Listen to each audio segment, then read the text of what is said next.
Alright, so here's a video on how to change the transfer case fluid on a Mitsubishi Outlander. I just filmed one on how to do the rear differential.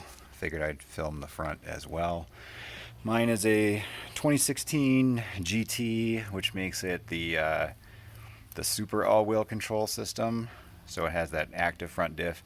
So this may be different from the standard all-wheel drive system. I don't know. I only know this one. So keep that in mind. But it's pretty much the same as the rear. You don't need to jack it up necessarily. You can just slide under here. This is a lot tighter than the rear. Let me get situated here. Okay. So, to give you bearings, there's your exhaust. And right here, where's my finger? There we go. Yeah, it's pretty tight space in here. So here is the drain. I've already cracked that loose. And the fill is right. Jeez. Yeah, it's mighty tight. So keep that in mind. There we go. So there's the fill. If I could hold the phone and get my hand to it. There we go. That guy right there is the fill.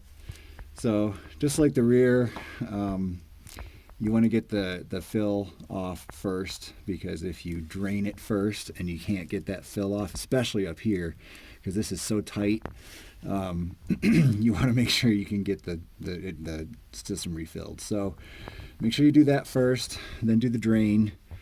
I think unlike the rear video, I'm not going to show the entire process because it's just boring, but I think one thing to point out is the wrench, the 24 mil wrench.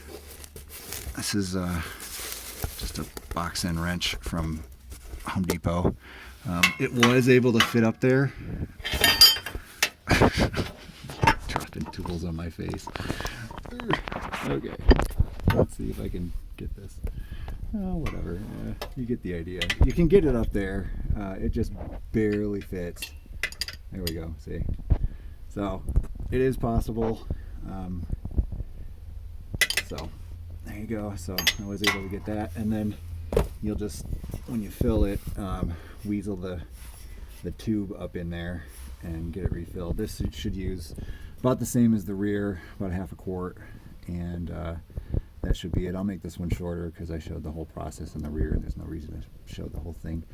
One thing to notice, or to note, is when you break the drain bolt loose, you've got the exhaust sitting right here, and it is a knuckle buster, so it got me. So hope that helps somebody. If you want to see the whole process, you can watch the rear one, but it's pretty simple. It's a 5-minute job, so super simple. Hope that helps. Thanks.